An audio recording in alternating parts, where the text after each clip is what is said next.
Hi everyone, welcome back to our channel. हमने एक series start की है which is for master cadet science, जिसमें हम जूलॉजी का सब्जेक्ट कवर कर रहे हैं और हमारा करंट टॉपिक चल रहा है टिश्यू एनिमल टिश्यू के बारे में हम इसमें बात कर रहे हैं। और हमने देखा है, अभी तक हम पढ़ चुके हैं कि एनिमल टिश्यू जो हैं वो 4 तरह के होते हैं: epithelial tissues, connective tissue, muscular tissue and nervous tissue. जिसमें से हम एपिथेलियल टिश्यूज़ के बारे में पढ़ चुके हैं। कनेक्टिव टिश्यू में भी हम बोन और कार्टिलेज तक पढ़ चुके हैं। कनेक्टिव टिश्यू में हमारा जो टॉपिक बच गया था that is fluid connective tissue, बाकी हम पढ़ चुके हैं। फ्लूइड कनेक्टिव टिश्यू में भी हमने आज पढ़ना है ब्लड एंड प्लाज्मा। ऑलराइट, सो यही पोर्शन हमारा कनेक्टिव टिश्यू का बचा हुआ है। रेस्ट हम पढ़ चुके हैं। आपने ये वीडियोस पहले नहीं देखी हैं तो आप पिछली वीडियोस पहले देख लीजिए, उसके बाद आप जो है वो यहाँ पर आइए। तो फिर यहाँ पे आपको ब्लड के बारे में मिलेगा इस वीडियो में, और उसके बाद हम मस्कुलर और नर्वस टिश्यू की बात करेंगे। काफ़ी डिटेल में हम एनिमल टिश्यू के टॉपिक को कवर कर रहे हैं बिकॉज हमें लगता है कि ये बहुत ही बेसिक टॉपिक है जो कि बहुत सारी अदर टॉपिक पढ़ने में हेल्प करता है। तो इसकी डिटेल मेंशन की हो या देखो, वैसे तो टिश्यू इन एनिमल्स डायरेक्टली दिया हुआ है यहाँ पे। अब टिश्यू इन एनिमल्स मीन्स आपको एनिमल्स के हर टिश्यू के बारे में पता होना चाहिए, उनके फंक्शन पता होना चाहिए, उनका स्ट्रक्चर पता होना चाहिए, ठीक है। उतना ही हम पढ़ रहे हैं, तो बेसिक चीज़ें आपको जो आनी चाहिए वो हमने सारी कवर की हैं। ऑलराइट, हालांकि एनसीईआरटीज़ में बहुत ज़्यादा डिटेल नहीं दी है, बट येस आपको डिटेल में उनका पता होना चाहिए कि वो क्या करते हैं। मैं नहीं कह रही हूँ कि आप बहुत डीप डिटेल में जाइए, लेकिन जितना एक प्रॉपर जो चीज़ें हैं बेसिक उनके बारे में वो आपको पता होनी चाहिए। तो चलिए स्टार्ट करते हैं विद ब्लड। आज हम फ्लूइड कनेक्टिव टिश्यू के बारे में पढ़ रहे हैं विच इज़ ब्लड, ठीक है। तो चलिए ब्लड के बारे में देखते हैं। ब्लड में 2 चीज़ें आती हैं, प्लाज्मा और सेल। देखो ब्लड क्या होता है, ब्लड हमारा फ्लूइड कनेक्टिव टिश्यू है, कनेक्ट करता है हमारी बॉडी में जहाँ पर भी कोई चीज़ ट्रांसपोर्ट करनी है, ऑक्सीजन ट्रांसपोर्ट करनी है, कार्बन डाइऑक्साइड ट्रांसपोर्ट करनी है, आप मेडिसिन खाते हो, वो मेडिसिन आपके पूरे बॉडी में चली जाती है। आपके हार्मोन्स होते हैं जो कि जैसे थायराइड हार्मोन है, ग्रोथ हार्मोन है, आपकी पूरे बॉडी की ग्रोथ जो है वो एक साथ होती है, तो सब जगह पर हार्मोन पहुँच रहा है। तो ये हमारा ट्रांसपोर्टेशन का काम करता है ब्लड। सो ब्लड जो है वो एक स्पेशलाइज्ड बॉडी फ्लूइड है हमारा। It has 4 main components. Blood के 4 मेन कॉम्पोनेंट्स हैं, वो हैं plasma, red blood sales, white blood cells and platelets. हम सभी कुछ पढ़ेंगे यहाँ पे। एंड ब्लड के बहुत बहुत बहुत सारे फंक्शंस हैं। ब्लड में आरबीसी है तो आरबीसी का अपना फंक्शन है, डब्ल्यूबीसी का अपना फंक्शन है, प्लाज्मा का अपना फंक्शन है और प्लेटलेट का अपना फंक्शन है। तो इन टुगेदर जो है, इन होल ब्लड के बहुत सारे फंक्शन आते हैं, ऑलराइट, जो कि हम इस वीडियो में कवर करेंगे। लेकिन इसका जो मेन फंक्शन है that is transporting oxygen and nutrients. Oxygen and gases, जो ऑक्सीजन और कार्बन डाइऑक्साइड है उसकी जो ट्रांसपोर्टेशन है वो इसका सबसे ज़्यादा इंपॉर्टेंट फंक्शन। नहीं, हाँ, ये नहीं कह सकते कि दूसरे फंक्शन जो हैं बहुत इंपॉर्टेंट नहीं है, लेकिन ये सबसे ज़्यादा इंपॉर्टेंट है। मैं कहूँगी क्यों इतना ज़्यादा इंपॉर्टेंट है, क्योंकि अगर ये चीज़ थोड़ी देर भी नहीं होगी ना तो पर्सन विल डाई, है ना, in few minutes, right. So forming and also forming blood clot. Clotting भी जो है, इस ब्लड के अंदर ही ऐसे सेल्स होते हैं जो ब्लड की क्लॉटिंग कराते हैं। जब हमें चोट लग जाती है तो ब्लड बहता रहता है, अगर बह जाएगा तो सारा ब्लड बह ना जाए, पर्सन तो मर जाएगा। तो उसको रोकने के लिए देखो आपको 2 से 3 मिनट लगते हैं, ब्लड रुक जाता है अगर बहुत गहरा घाव नहीं है। तो वो जो क्लॉटिंग हुई है वहाँ पे ब्लड के उस घाव में, वो भी ब्लड के अंदर प्रेजेंट सेल्स ने ही करवा दी, ठीक है जी। तो ब्लड के बहुत सारे फंक्शन हैं। तो यहाँ पे हम पहले इस चार्ट में देख लेते हैं कि ब्लड में आता क्या क्या है, ठीक है। एक, ब्लड में प्लाज्मा होता है जो कि ऑलमोस्ट पेल कलर का या स्ट्रॉ कलर का होता है, ठीक है। और ब्लड में कुछ सेल्स होते हैं, राइट, कुछ सेल्स जैसे कि कॉर्पसल्स में आ जाते हैं आपके आरबीसीज और डब्ल्यूबीसीज, जिनको हम एरिथ्रोसाइट और ल्यूकोसाइट्स कहते हैं। और दूसरी तरफ आ जाते हैं हमारे थ्रोम्बोसाइट्स मतलब हमारे प्लेटलेट्स। एक बार फिर से ज़रा धीरे धीरे पढ़ाती हूँ, ठीक है। देखिए, ब्लड में प्लाज्मा होता है और सेल्स होते हैं। प्लाज्मा मतलब पानी की तरह होता है, ठीक है, और दूसरी तरफ ब्लड में जो है वो सेल्स होते हैं, राइट। ये जो प्लाज्मा होता है इसमें बहुत सारे मटेरियल होते हैं, ऑर्गेनिक इनऑर्गेनिक कुछ भी कॉन्स्टिट्यूएंट्स हो सकते हैं, ठीक है। और दूसरी तरफ ब्लड में हमारे सेल्स होते हैं, ये तो पानी की तरह हो गया पेल से कलर का। दूसरा क्या होते हैं, उसमें सेल्स होते हैं। सेल्स में कितने सेल्स होते हैं, वैसे 3 तरह के सेल्स होते हैं, इन्होंने और 3 तरह के सेल्स को डिवाइड कर दिया, बट हाँ 3 तरह के सेल्स कौन से होते हैं, एक हो गए आरबीसीज जिनको हम एरिथ्रोसाइट कहते हैं, दूसरे हो गए आपके डब्ल्यूबीसीज जिनको हम ल्यूकोसाइट्स कह देते हैं, और तीसरे हो गए आपके थ्रोम्बोसाइट्स जिनको हम प्लेटलेट्स कह देते हैं। तो ये आपके आरबीसी हैं, ठीक है, आरबीसी हैं, ये आपके डब्ल्यूबीसी हैं, और ये आपके प्लेटलेट्स हैं, ठीक है। तो आरबीसीज को क्या कहते हैं, एरिथ्रोसाइट्स कहते हैं, और डब्ल्यूबीसीज को ल्यूकोसाइट्स कहते हैं, और प्लेटलेट्स को हम थ्रोम्बोसाइट्स कहते हैं। होगी बात क्लियर है ना। एक तरफ प्लाज्मा है जो पानी की तरह है, दूसरी तरफ सेल्स हैं जिसमें आरबीसीज, डब्ल्यूबीसी और प्लेटलेट्स आ गए, ठीक है। अब आगे देखिए, ल्यूकोसाइट्स और बहुत तरह के होते हैं आगे, ठीक है। तो ल्यूकोसाइट्स जो हैं वो ग्रैनुलोसाइट्स हो सकते हैं, ए ग्रैनुलोसाइट्स हो सकते हैं। मतलब ये जो डब्ल्यूबीसी है ना, अगर इनके सरफेस के ऊपर दाने दाने ग्रेन्यूल्स हैं तो वो ग्रैनुलेटेड है, यानी वो ग्रैनुलोसाइट हैं। अगर इनका सरफेस स्मूथ है, इनके पास कोई ग्रेन्यूल्स नहीं है, ठीक है, बीड लाइक स्ट्रक्चर, ग्रेन्यूल्स नहीं है, तो वो ए ग्रेनुलोसाइट्स है। सिंपल सी बात है, स्मूथ है तो ए ग्रेनुलोसाइट, और अगर ग्रैन्यूल्स है उनके सरफेस पे तो ग्रैनुलोसाइट हो गए, है ना। तो डब्ल्यूबीसी 2 तरह के हो गए, ग्रैनुलोसाइट और ए ग्रैनुलोसाइट, सिंपली ये याद रखेंगे। आगे फर्दर इनके भी टाइप हैं, मैं यहाँ पे आपको कंफ्यूज नहीं करना चाहूंगी, बट जस्ट फिर भी सुन लीजिए, यहाँ कुछ भी एक्सप्लेन नहीं कर रही हूँ, इनको आगे एक्सप्लेन करूंगी, और बाद में एंड में मैं फिर से इस स्ट्रक्चर पे आऊंगी, तब आपको ये स्ट्रक्चर और अच्छे से समझ आएगा, ठीक है। अभी जस्ट एक ओवरव्यू है इस स्ट्रक्चर का। By the end of this video ये पूरा स्ट्रक्चर आपको बहुत बहुत अच्छे से समझ आ जाएगा। सो देखिए, ग्रैनुलोसाइट में 3 टाइप होते हैं, इओसिनोफिल, बेसोफिल और न्यूट्रोफिल, और ए ग्रैनुलोसाइट्स में 2 तरह के होते हैं, लिम्फोसाइट्स और मोनोसाइट्स। इन सभी के बारे में हम पढ़ेंगे, अच्छे से पढ़ेंगे और आपको अच्छे से याद भी करवाएंगे, ठीक है। तो इन शॉर्ट हमारे पास जो हमारा ब्लड होता है, जो कि हमारी वेसल्स में घूमता है, उसमें प्लाज्मा होता है और उसमें सेल्स होते हैं। प्लाज्मा जो कि पानी की तरह होता है, सेल्स जैसे कि आरबीसीज, डब्ल्यूबीसीज और प्लेटलेट्स। सिंपल। अब इस स्ट्रक्चर से देखिए आपको बहुत क्लियर हो जाएगा। आप किसी भी लैब में जाते हो तो इस तरह से किसी टेस्ट ट्यूब में आपका ब्लड लिया जाता है ऐसे सिरिंज से, ठीक है जी। तो ये टेस्ट ट्यूब में ब्लड डाल दिया, आपने देखा होगा जब भी वो उस टेस्ट ट्यूब में ब्लड डालते हैं तो उसको थोड़ा सा हिलाते हैं ताकि वो वहाँ पे कोगुलेट ना हो जाए, ठीक है। फिर उसके बाद ना उसको सेंट्रीफ्यूज में डाल देते हैं। सेंट्रीफ्यूज एक मशीन होती है, इस तरह की राउंड सी मशीन होती है, इसके अंदर एक टेस्ट ट्यूब जो है वो डाल देते हैं और फिर इसको 15,000 आरपीएम पे डाल देते हैं। मतलब कुछ 1 मिनट में 15,000 बार रोटेशन होती है, उसमें रोटेशन रोटेशन रोटेशन रोटेशन होती रहती है। तो देखिए, सोचिए जरा, कोई पकड़ के आपको 15,000 बार जो है वो गोल गोल घुमा दे तो क्या होगा, बहुत सारी चीज़ें अलग हो जाएंगी, हाथ टूट जाएंगे, अलग हो जाएंगे। तो देखिए, ऐसे ही ब्लड को जब इतनी 1000 बार घुमाया जाता है ना, तो उसमें क्या होता है, जो उसके आरबीसीज होते हैं ना, जो कि हैवी होते हैं और बहुत ज़्यादा होते हैं, वो नीचे बैठ जाते हैं। और जो हल्का मटेरियल होता है ना, ऊपर पानी की तरह, ये जो ऊपर पेल येलो सा कलर आ गया, दिस इज प्लाज्मा, ये ऊपर आ जाता है और नीचे आरबीसीज हो जाते हैं। और जितने भी ब्लड टेस्ट आपके फिर होते हैं ना, वो इस प्लाज्मा के ऊपर होते हैं, आरबीसीज के ऊपर बहुत बहुत कम होते हैं। ऐसा नहीं है कि ये बिल्कुल भी यूज़ का नहीं है, लेकिन कम होते हैं, ठीक है। और बीच में आपको ये छोटी सी जो है वो लाइन सी दिखाई दे रही है, ये वाइट लाइन यहाँ पर ये भी होती है जो इन दोनों को सेपरेट कर रही होती है, ये बहुत कम दिखाई देती है वैसे कई बार। तो देखिए, प्लाज्मा और ये यहाँ पर आरबीसीज, ये मेजर कॉम्पोनेंट है, ठीक है। तो इस प्लाज्मा में क्या है, इसमें देखिए पानी होता है, जैसा कि मैंने आपको बताया कि ये पानी की तरह होता है। तो 91% इसमें पानी है, मतलब 90% से ज़्यादा इसमें पानी है, और कुछ परसेंट इसमें प्रोटीन होता है। और जो प्लाज्मा की प्रोटीन होती है ना, वो मेनली 3 तरह की होती है, एल्ब्यूमिन, ग्लोबुलिन, फाइब्रोजिन। इनके बारे में मैं आपको बताती हूँ अभी, जब हम प्लाज्मा पढ़ेंगे तो इनके बारे में बताऊंगी, इनका क्या काम है, तो आपको समझ आ जाएगा। एल्ब्यूमिन प्रोटीन होती है, ग्लोबुलिन प्रोटीन होती है और फाइब्रोजिन प्रोटीन होती है। अभी समझ लीजिए सिर्फ, ठीक है। और नीचे ये अदर सोल्यूट्स जो बैठे हैं ना 2%, इसमें क्या है, इसमें आयंस हैं, ठीक है। इसमें आयंस हो सकते हैं, जैसे कैल्शियम हो सकता है, मैग्नीशियम हो सकता है और आयरन हो सकता है, कुछ और भी हो सकता है, ठीक है। तो रेगुलेटरी सब्सटेंसेस होते हैं, कुछ गैसेस हो सकती हैं इसमें, और कुछ वेस्ट प्रोडक्ट जो है वो इसमें होंगे। लेकिन ज़्यादातर प्लाज्मा में क्या होता है, पानी, और जो मेन दूसरी चीज़ होती है वो है प्रोटीन।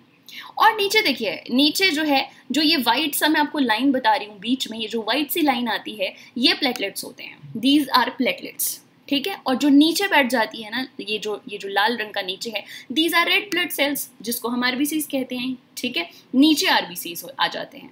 आरबीसीज में कई कुछ होता है, लेकिन हाँ, यहाँ बीच में जो व्हाइट लाइन आपको दिख रही है ना, इसमें डब्ल्यूबीसीज और प्लेटलेट्स हैं, WBCs भी इसी में है और प्लेटलेट्स भी इसी में है। ऊपर प्लेटलेट्स होते हैं, नीचे WBCs होते हैं। तो देखिए इसका मतलब ये है कि जो ये हमारा ब्लड है उसमें सबसे थिक जो है वो RBCs हैं, क्योंकि वो नीचे बॉटम में बैठ जाती हैं, और जो सबसे हल्का है वो प्लाज्मा है। प्लाज्मा सबसे ऊपर होता है, फिर प्लेटलेट्स होते हैं, फिर WBCs होते हैं और फिर RBCs होते हैं। तो ये भी पूछ सकते हैं आपको कि सेंट्रीफ्यूज के बाद जो है वो किस तरह से अरेंजमेंट होती है ब्लड सेल्स की, तो किस तरह से होंगी। सबसे ऊपर प्लाज्मा होगा, ठीक है, फिर पहले प्लाज्मा होगा पहले नंबर पे, और फिर दूसरे नंबर पे प्लेटलेट्स आएंगे। उस मतलब प्लाज्मा से भारी जो है वो प्लेटलेट्स होते हैं, उनसे भी भारी WBCs होते हैं, और सबसे भारी जो है वो RBCs होते हैं। ठीक है, WBCs में आगे बताऊंगी मैं आपको किस तरह के सेल्स होते हैं, लेकिन इतना एक ओवरव्यू आपको पता चल गया। क्या पता चला आपको यहाँ से? ये पता चला कि जब भी आप ब्लड देने जाते हो लैब में, तो एक टेस्ट ट्यूब में ब्लड लिया जाता है, फिर उसको सेंट्रीफ्यूज में डाला जाता है। तो इस तरह से ब्लड के कंपोनेंट्स जो हैं वो अलग अलग हो जाते हैं। तो देखिए ब्लड के कंपोनेंट्स यही तो पढ़े थे हमने, एक तरफ प्लाज्मा होता है, एक तरफ सेल्स होते हैं। तो देखिए प्लाज्मा अलग हो गया ऊपर, राइट, और नीचे सेल्स रह गए। सेल्स में क्या क्या आया? प्लेटलेट्स जिनको हम थ्रोम्बोसाइट्स कहते हैं, WBCs जिनको हम ल्यूकोसाइट्स कहते हैं, और RBCs जिनको हम एरिथ्रोसाइट्स कहते हैं, ये नीचे रह गए। सबसे ऊपर प्लाज्मा, फिर प्लेटलेट्स, फिर WBCs और फिर RBCs। ऑलराइट, तो एक एक करके हम इन सभी को पढ़ेंगे। पहले हम प्लाज्मा पढ़ेंगे, फिर हम WBCs, RBCs, प्लेटलेट्स, हर एक को पढ़ेंगे इस वीडियो के एंड तक। ओके, तो चलिए सबसे पहले हम प्लाज्मा के बारे में बात करते हैं। प्लाज्मा जो कि मैंने आपको कहा कि वो स्ट्रॉ कलर का होता है, येलो पेल कलर का होता है, ठीक है, येलोइश सा, and it is a non living material. क्योंकि इसमें कोई सेल नहीं है तो ऑब्वियसली ये non living material, cells living होते हैं ना, लेकिन पानी थोड़ी लिविंग होता है, तो ये नॉन लिविंग मटेरियल होता है जो कि सेल्स के बीच में स्पेस लेता है। जब इसको सेंट्रीफ्यूज नहीं किया था तो ये पूरा एक जैसा ही दिख रहा था। दैट मीन्स बीच बीच में RBCs थे और बीच में ये प्लाज्मा भी था, ठीक है। तो कॉम्पोजिशन क्या रहती है इसकी, आपको पता चल गया अभी तक तो कि 90 to 90% इसमें क्या रहता है? पानी रहता है, और इसमें सिर्फ 6 से 7% तक प्रोटीन रहती है। और जो प्रोटीन रहती है उसमें देखिए प्रोटीन में क्या क्या आ रहा है? फाइब्रिनोजन आ रहा है, ग्लोबुलिन आ रहा है और एल्ब्यूमिन। यही तो हमने पढ़ा था, 3 तरह की प्रोटीन इसमें मिलती है। एल्ब्यूमिन, दूसरे नंबर पे ग्लोबुलिन और तीसरे नंबर पर फाइब्रिनोजन। एल्ब्यूमिन सबसे ज़्यादा, फिर ग्लोबुलिन और फिर फाइब्रिनोजन। ऑलराइट, आपने बड़ी बार ये नाम सुने भी होंगे। क्या करती हैं ये प्रोटीन? बहुत इंपॉर्टेंट प्रोटीन होती हैं। देखिए जो फाइब्रिनोजन होती है इसमें फाइबर्स होते हैं, ये हमारे लीवर में बनती है और ये क्लॉटिंग करवाती है। फाइबर्स है ना, जहाँ पर भी चोट लगी होगी ये फाइबर्स वहाँ पहुँच जाएंगे और एक गेट बना देंगे और अंदर से बाहर जो है हमारे ब्लड को नहीं जाने से रोकेंगे, यानी ब्लीडिंग होने से रोकेंगे। तो एक तरह से क्लॉटिंग करवा देते हैं, ठीक है। फिर आती है ग्लोबुलिन। ग्लोबुलिन क्या करती है? Globulin involve in defence mechanism of body. हमारी बॉडी में हम बात करते हैं ना, एंटीबॉडीज बनती हैं बाहर से। जब भी कोई बैक्टीरिया आता है, ठीक है, कोई भूत सा बैक्टीरिया हमारी बॉडी में घुस गया है, तो यहाँ पर हमारे पास उससे लड़ने के लिए क्या है? हमारे पास है ग्लोबुलिन, ठीक है। इस आपने इम्यूनोग्लोबुलिन भी सुना होगा, ठीक है। सो इम्यूनोग्लोबुलिन जो होती है उसके पास जो है वो क्या होते हैं? रिसेप्टर्स होते हैं, और उसके ऊपर जो है वो ये एंटीजन बनाते हैं, सॉरी ये एंटीबॉडीज बनाते हैं। ये जो बाहर से बैक्टीरिया आ रहे हैं ना, इनको हम एंटीजन बोलते हैं, इनको हम एंटीजन बोल देते हैं। और ये जो ग्लोबुलिन है ना, ये बनाती है एंटीबॉडीज, ठीक है। तो ये एंटीबॉडीज जो हैं वो इन एंटीजन को किल करते हैं। एंटीजन इज नथिंग बट जो बाहर से कोई जना है ना, कोई फालतू का पर्सन है, वो एंट्री लेता है जब हमारी बॉडी में, जैसे कि वायरस और बैक्टीरिया। तो जब वो एंट्री लेता है हमारी बॉडी में, तो हमारे पास बॉडीज होती हैं, एंटीबॉडीज, एंटीजन से लड़ने के लिए, ठीक है जी। तो ये ग्लोबुलिन का काम है। तो ये they involving defence mechanism of body. इसमें ना ग्लोबुलिन जो है ना, ग्लोबुलिन जो प्रोटीन होती है ना, ये 3 तरह की होती है, अल्फा, बीटा और गामा। तो लेकिन ये जो गामा है ना, ये गामा जो है वो फर्दर आगे एंटीबॉडीज बनाती हैं। ये गामा ग्लोबुलिन जो है वो सबसे ज़्यादा इंपॉर्टेंट होती हैं, और गामा ग्लोबुलिन जो है ये बनाती हैं हमारी, क्या बनाती हैं? एंटीबॉडीज बनाती हैं, ठीक है। राइटिंग के लिए हम सॉरी। चलिए लास्ट में हम बात करते हैं, फाइब्रिनोजन हो गया, ग्लोबुलिन हो गया, एंड एल्ब्यूमिन। एल्ब्यूमिन जो है ये भी आपने सुना होगा, ये भी हमारे लीवर में ही फॉर्म होता है। ये हमारी बॉडी का ऑस्मोटिक बैलेंस बनाता है। ऑस्मोटिक बैलेंस मतलब वाटर प्रेशर जो है वो मेंटेन करता है हमारी बॉडी के अंदर, ठीक है। तो ये जो है कहाँ पर बनता है? लीवर में बनता है एल्ब्यूमिन हमारा। एंड ये करता क्या है? देखो जब भी आपको कहीं पे दर्द होती है या कुछ प्रॉब्लम होती है तो आप मेडिसिन खाते हो और आपको लगता है कि वो मेडिसिन फटाफट ब्लड में घुल जाएगी और फिर वो वहाँ पहुँच जाएगी जहाँ पे उसकी ज़रूरत है। तो ये मेडिसिन को किसके साथ बाइंड होती है? ब्लड में कुछ तो होगा ना, आरबीसी के साथ तो बाइंड नहीं होगी, क्योंकि आरबीसी का तो अपना फंक्शन है, वो तो ऑक्सीजन और कार्बन डाइऑक्साइड को ले जाएगी। तो ब्लड में ऐसा क्या है जो कि ड्रग को बाइंड कर रहा है और उसको पहुँचा रहा है? और हार्मोन्स, जो हमारी बॉडी में हार्मोन्स भी सिक्रीट होते हैं, वो हार्मोन्स को भी कौन ट्रांसपोर्ट करता है हमारी बॉडी में? तो ये एल्ब्यूमिन प्रोटीन है, जिससे कि ये बाइंड हो जाता है और ये ड्रग्स और हार्मोन्स इनको ट्रांसपोर्ट करने में हेल्प करता है। तो देखो कितना इंपॉर्टेंट पार्ट हो गया, बहुत इंपॉर्टेंट पार्ट है ना। तो ये प्लाज्मा बस ऐसे ही नहीं है, इसके बहुत सारे फंक्शन हैं। तो मतलब ये बहुत ही इंपॉर्टेंट चीज़ है एक हमारी बॉडी में। तो क्या पढ़ा हमने अभी तक? हमने ये पढ़ा कि जो प्लाज्मा है वो वाटरी सब्सटेंस है, जिसमें 90 से 92% सिर्फ पानी होता है और प्रोटीन 6 से 7% होती है। जो 6 से 7% प्रोटीन होती है, उसमें कौन कौन सी प्रोटीन मेजर प्रोटीन है इसमें? वो है फाइब्रिनोजन, ग्लोबुलिन और एल्ब्यूमिन। ठीक है, फाइब्रिनोजन जो कि क्लॉटिंग करवाती है, लीवर में बनती है। ग्लोबुलिन, इम्यून से याद रखना, इम्यूनोग्लोबुलिन नाम आपने बहुत बार सुना होगा अगर आपने बायो पढ़ी है। सो इम्यून सिस्टम बनाती है ये हमारा, ये एंटीबॉडीज बनाती है हमारी बॉडी में, खासकर गामा ग्लोबुलिन जो होती है, इम्यूनोग्लोबुलिन। और फिर आता है एल्ब्यूमिन, जो कि हमारी लीवर बनाती है और हमारे ड्रग्स और हार्मोन्स इन सबको ट्रांसपोर्ट करने में ब्लड में जो है वो हेल्प करती है। तो आंखें बंद कीजिए और रिवाइज कीजिए। क्या? Fibrinogen, globulin and albumin. Fibrinogen जो फाइबर बनाती है, क्लॉटिंग करेगी। ग्लोबुलिन इम्यून बनाएगी, एंटीबॉडीज बनाएगी। And albumin drugs and hormones इनको ट्रांसपोर्ट करेगी। आई होप इतनी बार तो मैंने रिवाइज करा दिया, अब इतना याद हो चुका होगा। आगे देखिए प्लाज्मा में और क्या होता है। वाटर होता है, प्रोटीन्स होती हैं, प्रोटीन्स हमने पढ़ ली 3 तरह की। अब देखिए मिनरल्स होते हैं। मिनरल्स जैसे कि सोडियम, कैल्शियम, मैग्नीशियम, क्लोरीन, ये सब मिनरल्स जो हैं ये भी हमारे ब्लड में, प्लाज्मा में होते हैं। एंड देन प्लाज्मा में और क्या होता है? ग्लूकोज होता है, अमीनो एसिड होते हैं, लिपिड होते हैं, ये भी हमारे प्लाज्मा में ही होता है। जब देखो ग्लूकोज क्या होती है? Glucose is a sugar. जब ये हमारी बॉडी में बढ़ जाता है ग्लूकोज, तो इसे हाइपरग्लिसेमिया बोलते हैं, जिसको कि आपने सुना नहीं होगा, बिल्कुल सुना होगा। इसको हम डायबिटीज कह देते हैं, मतलब बढ़ गई है शुगर। ठीक है, यस। सो अमीनो एसिड्स होते हैं, लिपिड मतलब फैट्स, ये भी प्रेजेंट होते हैं हमारे प्लाज्मा में। And plasma without clotting protein is called serum. अब ये क्या है? देखो समझो, इस पे आते हैं दोबारा। मैंने कहा था कि जब भी आप ब्लड देते हो तो जो ब्लड लेता है ना आपका, जो आपकी टेस्ट ट्यूब में ब्लड डालता है, तो उसको बार बार हिलाता है, इसे ये हिलाता रहता है ताकि ये क्लॉट ना हो जाए, जम ना जाए ब्लड यहाँ पर। ठीक है, दैट मीन्स इसमें क्लॉटिंग प्रोटीन होती है। क्लॉटिंग प्रोटीन की वजह से जो है वो हमारा ब्लड जम जाएगा, और अगर ये जम गया तो फिर इस पर टेस्ट नहीं कर पाएंगे वो। ठीक है, तो क्या होता है कि हमने अगर बहुत समय तक इसको रखना है तो इसमें से क्लॉटिंग प्रोटीन को हटा देते हैं। अगर प्लाज्मा से क्लॉटिंग प्रोटीन को हटा दिया तो क्या फिर अब वो जमेगा क्या? अब वो उसकी क्लॉटिंग होगी क्या? नहीं होगी। अब आप इसको रख लो लंबे टाइम के लिए, क्योंकि आपने इससे क्लॉटिंग प्रोटीन हटा दी। सो प्लाज्मा से जब क्लॉटिंग प्रोटीन को हटा दिया जाता है तो उसको कहते हैं सीरम। ठीक है, तो मैं कहूंगी से मेरे पास एक टेस्ट ट्यूब है, मैं कहूंगी क्या ये सीरम है या ये प्लाज्मा है? तो आपको समझ आएगा, प्लाज्मा मतलब इसमें क्लॉटिंग प्रोटीन है, तो इसलिए अभी ये प्लाज्मा ही है। जब प्लाज्मा से क्लॉटिंग प्रोटीन हटा दी तो उसको हम प्लाज्मा ना बोल के क्या कह रहे हैं? उसको हम सीरम कह रहे हैं। ठीक है, I hope you get it. Right, clear हो गया। हमारे पास 2 टेस्ट ट्यूब पड़ी हुई हैं, इसमें हमारा ब्लड था प्लाज्मा वाला, से मान लो इसमें ब्लड से हमने सेंट्रीफ्यूज कर दिया और इसमें से हमने प्लाज्मा को अलग कर लिया, तो ये प्लाज्मा है। ठीक है, अब हमने इस प्लाज्मा से क्लॉटिंग प्रोटीन भी हटा दी हमने इससे क्लॉटिंग प्रोटीन को बाहर निकाल दिया, तो अब ये जो प्लाज्मा बचा है इसको हम क्या बोलेंगे? सीरम। और अब सीरम जो है वो क्लॉट होगा नहीं होगा। क्लियर, ये आपने याद रखना है। अगेन फिर से बता देती हूँ, प्लाज्मा स्ट्रॉ कलर होता है, नॉन लिविंग होता है, बिटवीन द सेल प्रेजेंट होता है, कॉम्पोजिशन वाटर सबसे ज्यादा होता है, प्रोटीन 3 तरह की होती हैं, फाइब्रिनोजन, ग्लोबुलिन, एल्ब्यूमिन। फाइब्रिनोजन जो कि क्लॉटिंग कराती है, लीवर बनाता है। ग्लोबुलिन जो कि इम्यून सिस्टम बनाता है, स्पेशली गामा, एंटीबॉडीज बनाती हैं। एंड एल्ब्यूमिन जो कि ड्रग्स और हार्मोन्स को ट्रांसपोर्ट करने का काम करती हैं, प्लाज्मा में होती हैं। It's very very important. Mineral इसमें कौन कौन से आते हैं? Sodium, calcium, magnesium and chlorine, ये etcetera. Glucose, amino acid, lipids भी प्लाज्मा में प्रेजेंट होते हैं। और प्लाज्मा में जब क्लॉटिंग प्रोटीन नहीं होती तो उसको हम क्या कहते हैं? सीरम कहते हैं।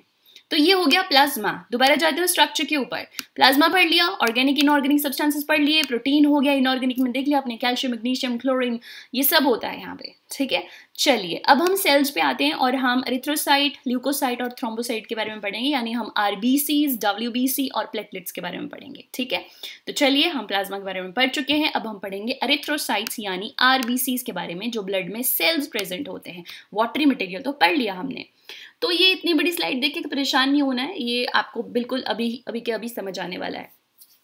फर्स्ट देखिए, एरिथ्रोसाइट्स आरबीसीज जो होती हैं उनमें न्यूक्लियस नहीं होता। ये सेल, ये डिस्क जैसी शेप होती है, इसमें न्यूक्लियस नहीं होता। देखो बच्चों, अगर किसी चीज में न्यूक्लियस, अगर किसी सेल में न्यूक्लियस ही नहीं है, न्यूक्लियस क्या करता है? डिविजन करवाता है, डिवाइड करने में हेल्प करता है, जेनेटिक मटेरियल होता है, हाफ हो जाता है, डिवाइड होता है, फिर वहां से सेल्स जो है वो 2 में डिवाइड हो जाते हैं या 4 में डिवाइड हो जाते हैं। ठीक है, तो देखिए इसमें जब न्यूक्लियस ही नहीं है, दैट मीन्स ये बनेगा नहीं। इसकी क्रिएशन तो हो सकती है लेकिन आप इससे नए सेल नहीं बना सकते। इसलिए जब भी हमारी बॉडी में आरबीसीज बनते हैं ना, तो वो नए आरबीसी, ऐसा अदरवाइज क्या होता है, शायद हमारे में खून की कभी होती ही नहीं कभी, क्योंकि एक आरबीसी से आगे 2 आरबीसी बन जाएंगी, 2 से आगे 4 बन जाएंगी, 4 से 8 बन जाएंगी। लेकिन इन सेल्स में ऐसा नहीं होता। यूजुअली हमारे ग्रोथ सेल्स में ऐसा ही होता है, हमारी बॉडी के सेल्स में वो डिवाइड करते हैं। ठीक है, लेकिन इसमें ऐसा नहीं होता। तो फिर क्या होता होगा, कुछ समय बाद ये मर जाती हैं, क्योंकि ये डिवाइड नहीं होती तो ये मर जाती हैं। कितने समय बाद आगे देखते हैं, वैसे 120 दिन के बाद जो है ये डिस्ट्रॉय हो जाती है, ये डिस्ट्रक्ट हो जाती हैं फिर। ठीक है, ऑलराइट, तो इनमें कोई भी न्यूक्लियस नहीं होता। First question, first point, right. और इसमें न्यूक्लियस क्यों नहीं होता? ताकि इसमें जो हीमोग्लोबिन है, जो आयरन कंटेंट है, वो उसको ज्यादा से ज्यादा स्पेस मिल सके। जब इसको ज्यादा से ज्यादा, एक तो इसका शेप भी ऐसा है, इसका शेप ऐसे राउंड नहीं है, ऐसे डिस्क शेप है, ताकि इसमें ज्यादा सरफेस इसको मिले। क्या करने के लिए? गैसेस को बाइंड, ऑक्सीजन को बाइंड करने के लिए ज्यादा सरफेस मिले, और हीमोग्लोबिन को ज्यादा स्पेस मिले आगे, ताकि हीमोग्लोबिन जो है वो अपने साथ ऑक्सीजन और कार्बन डाइऑक्साइड को बाइंड कर सके। क्योंकि इसका मेन काम क्या है? इसका मेन काम क्या है? ऑक्सीजन को लंग से लेकर आना और कार्बन डाइऑक्साइड लंग्स में छोड़ना। ये इसका मेन काम है, और इसका कोई काम नहीं। देखो, ये यही मेन काम करेगी, तो ऑब्वियसली इसकी मॉडिफिकेशन उस मेन काम के लिए हुई है। ठीक है, ऑलराइट, दूसरा देखते हैं। और इसके पास देखो न्यूक्लियस तो होता नहीं है, साथ के साथ हमने देखा है सेल्स में बहुत सारे और भी ऑर्गेनेलीज होते हैं ना, माइटोकॉन्ड्रिया होता है, राइबोसोम्स होते हैं, और बहुत कुछ होता है। लेकिन इसमें वो भी नहीं होते, इसमें ऑर्गेनेलीज भी नहीं होते, जिसमें माइटोकॉन्ड्रिया ही नहीं है। इसमें अगर इसमें माइटोकॉन्ड्रिया ही नहीं है तो इसमें रेस्पिरेशन नहीं होगी, मतलब रेस्पिरेशन होगी लेकिन इसमें ऑक्सीजन नहीं रिक्वायर्ड होगी। ये एनारोबिकली रेस्पायर करते हैं। इसका एक और मतलब हुआ कि जो ऑक्सीजन आरबीसीज लेके जाती है और पूरे बॉडी को पहुंचाती है, उस ऑक्सीजन को वो खुद कभी नहीं यूज करती, उसका एक कतरा भी यूज नहीं करती। क्यों? क्योंकि उसके अंदर माइटोकॉन्ड्रिया है ही नहीं। जब उसके अंदर माइटोकॉन्ड्रिया है ही नहीं तो ये उस ऑक्सीजन को यूज करेगी ही नहीं। तो इसका काम सिर्फ और सिर्फ ऑक्सीजन और कार्बन डाइऑक्साइड को लाना ले जाना होता है। ये ऑक्सीजन को जरा भी यूज नहीं करती है। क्यों? क्योंकि इसके पास माइटोकॉन्ड्रिया है ही नहीं। ठीक है, okay. RBCs contain enzymes named carbonic anhydrase. Carbonic anhydrase नाम का एक एंजाइम होता है इसके पास, जो कि कार्बन डाइऑक्साइड को ट्रांसपोर्ट करने में हेल्प करता है। ये याद रखना है आपने। कार्बोनिक एनहाइड्रेज नाम का एक एंजाइम जो है वो आरबीसीज बनाती हैं अपने अंदर। क्यों बनाती हैं? ताकि कार्बन डाइऑक्साइड को ये आसानी से ट्रांसपोर्ट कर सकें। बॉडी के हर हिस्से से इनको लेके, ऑक्सीजन तो ये सिर्फ लंग से पकड़ती हैं, सबको दे देती हैं, लेकिन कार्बन डाइऑक्साइड तो इनको हर किसी से पकड़ना है, तो एफिशिएंसी ज्यादा होनी चाहिए कार्बन डाइऑक्साइड पकड़ने की। तो इसलिए इसमें कार्बोनिक एनहाइड्रेज नाम का एक एंजाइम बनता है जो कि कार्बन डाइऑक्साइड को ट्रांसपोर्ट करता है। ऑलराइट, आगे देखिए, the formation of RBC, not S, RBC is known as erythropoiesis. इसको एरिथ्रोपाइसिस बोलते हैं। जो फॉर्मेशन, अच्छा ये कहाँ होती होगी, कहाँ बनती है हमारी बॉडी में आरबीसीज? तो देखिए, आरबीसीज अगर आपने लास्ट क्लास लगाई थी तो हमने बोन्स के बारे में पढ़ा है। उसमें बोन जो कि हमारा स्केलेटल कनेक्टिव टिश्यू है, क्योंकि ये भी हम कनेक्टिव टिश्यू ही पढ़ रहे हैं एक तरह से, और हमने स्केलेटल कनेक्टिव टिश्यू में बोन्स पढ़ी थी और उसमें हमने बोन मैरो पढ़ा था, रेड बोन मैरो। तो रेड बोन मैरो में जो है वो आरबीसीज बनती हैं, उसमें ब्लड बनता है। ठीक है, सिर्फ आरबीसीज नहीं बनती, उसमें ब्लड बनता है, और भी चीजें बनती हैं, बट ये आरबीसीज रेड बोन मैरो में बनती हैं। ठीक है, तो ये एरिथ्रोपाइसिस हमारी बॉडी के कौन से हिस्से में होती है? रेड बोन मैरो में होती है। एरिथ्रोपाइसिस होता क्या है? Formation of RBCs. आरबीसीज के बनने को ही एरिथ्रोपाइसिस कहते हैं। ठीक है, ऑलराइट। अच्छा, क्या हमेशा ही रेड बोन मैरो में आरबीसीज बनती हैं? तो देखिए, जब बच्चा मदर के वर्म के अंदर होता है, जब उसकी बोन्स अच्छे तरह से डेवलप हुई ही नहीं होती हैं, रेड बोन मैरो इतना डेवलप हुआ ही नहीं होता है क्योंकि बोन ही नहीं बनी है इतनी ज़्यादा, तो देखिए उस समय भी तो आरबीसीज बनती हैं। तो उस समय जो आरबीसी बनती है ना, वो बनती है लीवर में। तो जो एम्ब्रियोनिक स्टेज होती है बच्चे की, मदर के फीटस के अंदर, मदर के वर्म के अंदर, उस समय लीवर में आरबीसीज बनती हैं, ना कि रेड बोन मैरो में। जैसे जैसे बच्चा जो है वो डेवलप करता है, ग्रो होता है, तो धीरे धीरे जब उसकी बोन्स ग्रो हो जाती हैं, वहाँ पे रेड बोन मैरो बन जाता है, तब वहाँ पर जो है वो ये काम शिफ्ट हो जाता है। तो ये जो काम है फिर वो बोन्स ले लेती है, लॉन्ग बोन्स ले लेती हैं, लॉन्ग बोन के अंदर रेड बोन मैरो जो है फिर आरबीसीज बनाता है, लीवर नहीं बनाता। लीवर बच्चों आपने सुना नहीं होगा, मतलब आपने बहुत अच्छे से लीवर को कभी डिटेल में देखा नहीं होगा, लेकिन लीवर इतने ज़्यादा काम करता है हमारी बॉडी में, आप सोच भी नहीं सकते शायद। इसके फंक्शन स्टार्ट तो होते हैं लेकिन ख़त्म नहीं होते, कहीं ना कहीं हर फंक्शन में लीवर का रोल आ ही जाता है। ठीक है, ऑलराइट, आगे चलते हैं। अब बात करते हैं अनीमिया। मतलब अगर ये आरबीसीज कम हो जाए हमारी बॉडी में, उसको हम अनीमिया कहते हैं। आरबीसीज का कम होना जो है वो अनीमिया कहलाता है। इसका मतलब है कि हीमोग्लोबिन कंसंट्रेशन जो है वो कम हो रही है। ऑलराइट, तो मेल जो देखो, एक जो मेल होता है एडल्ट मेल, उसके अंदर कितना एचबी होना चाहिए? उसके अंदर एचबी होना चाहिए 13 से 16 ग्राम पर डेसीलीटर।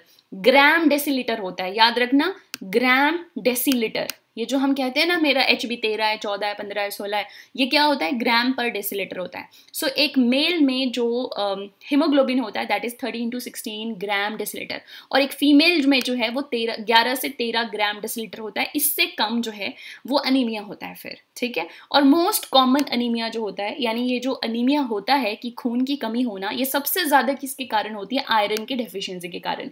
आयरन कम हो गया, हीमोग्लोबिन नहीं बनेगा, हीमोग्लोबिन नहीं होगा तो वो आरबीसी की प्रोडक्शन को कम करेगा। ऑब्वियसली आरबीसी को प्रोड्यूस होने के लिए एचबी चाहिए, हीमोग्लोबिन चाहिए, हीमोग्लोबिन को बनने के लिए आयरन चाहिए, तो आयरन ही नहीं होगा तो अनीमिया होगा। देन आयरन के डेफिशिएंसी से अनीमिया होता है। इसको कहते हैं न्यूट्रिशनल अनीमिया। न्यूट्रिशन मतलब आयरन इज अ न्यूट्रिशन, हम खाते हैं खाना, खाने से हमें आयरन मिलता है। अगर आयरन ही नहीं जा रहा हमारी बॉडी में तो ये न्यूट्रिशनल अनीमिया है। देन एक और चीज है जिसको कहते हैं हम परनीशियस। परनीशियस क्या होता है? It is a kind of anaemia जो कि B12 की कमी से होता है। B12 एक विटामिन है हमारी, जिसमें B12 विटामिन साइनोकोबालामिन जिसको हम कहते हैं। अगर ये B12 की कमी है ना हमारी बॉडी में, तो भी हमारी बॉडी में आरबीसीज जो है वो कम बनती हैं। कई बार लोगों को लगता है हम तो काफी आयरन खा रहे हैं लेकिन आरबीसीज नहीं बन रही। अरे B12 की भी तो कमी हो सकती है। खासकर जो शाकाहारी लोग हैं उनमें ज्यादा B12 की कमी होती है, लेकिन जरूरी नहीं है कि सिर्फ शाकाहारी में होती है, नॉन वेजिटेरियन लोगों में भी B12 की कमी होती है, क्योंकि ये वाटर सॉल्युबल है। वाटर सॉल्युबल विटामिन बहुत इजीली हमारी बॉडी से बाहर निकल जाती है, और अगर आपकी गट हेल्थ अच्छी नहीं है तो B12 आप खा तो रहे हो, आप चिकन खा रहे होंगे या मीट खा रहे होंगे, वट आपको B12 मिल जरूर रही होगी, लेकिन एब्जॉर्ब नहीं होगी बॉडी में अगर आपकी गट हेल्थ अच्छी नहीं है तो। ठीक है, तो बहुत सारे लोगों में, मुझे लगता है भारत में कम से कम 70-80% लोग ऐसे होंगे जिनमें B12 की कमी होगी। ठीक है, उसको कहते हैं परनीशियस। अब देखिए एक आता है हीमोलिटिक अनीमिया। हीमोलिटिक अनीमिया होता है मलेरिया के कारण। अगर किसी को प्रोलॉन्ग्ड मलेरिया रहा है तो भी वो पीला सा पड़ जाता है, मतलब उसमें जो आरबीसीज हैं वो कम हो जाती हैं और पेल कलर उसका ज्यादा हो जाता है, उसको कहा जाता है हीमोलिटिक अनीमिया। ठीक है, and the last is thalassaemia also. Thalassaemia एक जेनेटिक डिसऑर्डर है जिसमें बच्चों में या फिर जब जब पर्सन बच्चा होता है तब से ही उसमें आरबीसीज जो हैं वो सही तरीके से नहीं बनते हैं। मैं नहीं कहूँगी बनते नहीं है, बनते हैं लेकिन सही तरीके से नहीं बनते। जेनेटिक डिसऑर्डर है, उसमें खोखला सा होता है आरबीसीज, और उनको जो है वो बाहर से ब्लड लेना पड़ता है। ठीक है, थैलेसीमिया एक जेनेटिक डिसऑर्डर है और ये जीन जो है फादर या मदर से ही बच्चे में आगे जाता है। ठीक है, तो ये हो गए अनीमिया। तीन चार तरह का अनीमिया हमने पढ़ा। आयरन की डेफिशिएंसी के कारण पढ़ा, B12 की डेफिशिएंसी से कारण पढ़ा परनीशियस अनीमिया, देन हमने मलेरिया की डेफिशिएंसी से पढ़ा हीमोलिटिक अनीमिया, एंड देन हमने देखा कि थैलेसीमिया भी एक तरह का अनीमिक डिजीज है जो कि जेनेटिक डिसऑर्डर के कारण होती है। फंक्शन देखते हैं। फंक्शन क्या होता है? और कुछ नहीं, जो मेन फंक्शन है आरबीसीज का वो एक ही है, और वो है transportation of gases. Transportation of gases, ठीक है। और एवरेज लाइफ स्पैन जो है आरबीसीज का, आरबीएस लिखा गया है मुझसे हर जगह। सो आरबीसी का जो एवरेज लाइफ स्पैन है वो 120 दिन होता है। उसके बाद जो है देखो, ये बनती बोन मैरो में है, हमारी हड्डियों के बीच में, हड्डियों में, और फिर ये जो है वो मर जाती है 120 दिन के बाद। और ये मरने के बाद मरती कहाँ पर है? स्प्लीन में। स्प्लीन भी हमारे बॉडी के अंदर एक ऑर्गन होता है, वहां पे मरती है। तो स्प्लीन को कहा जाता है ग्रेवयार्ड ऑफ द आरबीसीज। ये बनती बोन मैरो में है, फिर अपना काम करेगी, 120 दिन के बाद स्प्लीन में जाके मर जाएगी, मतलब डिस्ट्रक्ट हो जाती है। इसका एचबी जो है वो अलग हो जाता है। एचबी हमारी बॉडी फिर भी इसका निकाल लेती है, स्टोर करती है, और फिर दोबारा से बोन मैरो में भेज देती है, और बोन मैरो में वो फिर से नई आरबीसीज बनाने में हेल्प करते हैं। ऑलराइट, चलिए then increase number of RBC, अगर बढ़ जाए किसी में, ऐसा भी तो होता है, कम होने को अनीमिया कहते हैं, लेकिन बढ़ने को क्या कहते हैं? अगर बहुत ज़्यादा आरबीसीज बढ़ जाए किसी में, 16 से भी ऊपर 18, 19, 20 होने लगे, दैट मीन्स बहुत ज़्यादा बढ़ गई हैं, उसको कहते हैं हम पॉलीसिथेमिया, ठीक है, पॉलीसिथेमिया कहते हैं उसे। और साइज कितना, एवरेज साइज जो है ह्यूमन में, एडल्ट में आरबीसीज का होता है 7.2 माइक्रोन। 7.2 माइक्रोन जो है वो एक आरबीसी का साइज होता है। और अगर आरबीसी है लेकिन उसमें हीमोग्लोबिन ही नहीं है तो उसे घोस्ट कहा जाता है या शेडो कहा जाता है, ठीक है, घोस्ट या फिर शेडो आरबीसी कहा जाता है, क्योंकि उसमें हीमोग्लोबिन है ही नहीं, उसको होने ना होने का कोई फर्क ही नहीं पड़ता बॉडी को, क्योंकि जब हीमोग्लोबिन है ही नहीं तो ऑक्सीजन ट्रांसपोर्ट कर ही नहीं पाएगी वो। So this is blood. I hope everything I have covered in this. फिर से एक बार, क्या न्यूक्लियस, आरबीसी में न्यूक्लियस नहीं होता है, राइट, माइटोकॉन्ड्रिया नहीं होता, तो वो एनारोबिकली जो है वो रिस्पायर करती है, और जिस ऑक्सीजन को ये ट्रांसपोर्ट करती है उस ऑक्सीजन को ये बिल्कुल भी यूज़ नहीं करती है। आरबीसीज के अंदर एक एंजाइम होता है जिसको हम कार्बोनिक एनहाइड्रेज कहते हैं, जिससे कि कार्बन डाइऑक्साइड का ट्रांसपोर्ट जो है उसमें हेल्प होती है। आरबीसीज के बनने को, फॉर्मेशन ऑफ आरबीसी को हम एरिथ्रोपाइसिस कहते हैं। मैंने एक स्लाइड में इसलिए रखा है ताकि ये स्लाइड आपके दिमाग में छप जाए। मैं चाहूँ तो इसको 6 स्लाइड्स बना सकती थी, अलग अलग पढ़ा सकती थी, लेकिन आपके दिमाग में फिर बहुत जितनी ज़्यादा चीज़ें हैं उनको याद रखने में कन्फ्यूजन होता है, परेशानी होती है। ये एक स्लाइड ना, जब भी आपको पेपर में क्वेश्चन आएगा अबाउट दिस तो आपको ये पोर्शन स्लाइड का याद आएगा, इस यहाँ से कुछ क्वेश्चन आएगा तो ये पोर्शन स्लाइड का याद आएगा, ठीक है। तो ये इतना याद रखना जो है it's so easy for you. Alright, then again yes, RBC की फॉर्मेशन को एरिथ्रोपाइसिस कहते हैं, और ये रेड बोन मैरो में बनता है एडल्ट में, और ह्यूमन एम्ब्रियोनिक में ये लीवर में बनता है। एनीमिया क्या होता है? जब हीमोग्लोबिन कम हो जाता है उसको अनीमिया कहते हैं। एक मेल में एवरेज जो है वो 13 से 16 ग्राम पर डेसीलीटर होना चाहिए, फीमेल में 11 से 13 ग्राम पर डेसीलीटर होना चाहिए। और कॉमन डेफिशिएंसीज जो होती हैं वो आयरन की वजह से होती है, या फिर B12 की वजह से होती है, उसको पर्नीशियस कहते हैं, या मलेरिया की वजह से होती है, उसको हेमोलिटिक अनीमिया कहते हैं, या फिर जेनेटिक की वजह से होती है तो उसे थैलेसीमिया कह देते हैं। फंक्शन इसका मेजर वही है, ट्रांसपोर्ट ऑफ गैसेस। ये लंग्स में कार्बन डाइऑक्साइड लेके जाती है जो कि हमारे बाहर आ जाता है नाक से, और फिर ऑक्सीजन जो है वो लंग्स से ले लेती है और पूरे बॉडी में ट्रांसपोर्ट करती है। एंड एवरेज लाइफ स्पैन जो है वो एक आरबीसी का कितना है? 120 दिन होता है। बनती है बोन मैरो में है, but it dies in spleen. Spleen को कहा जाता है ग्रेवयार्ड ऑफ आरबीसीज।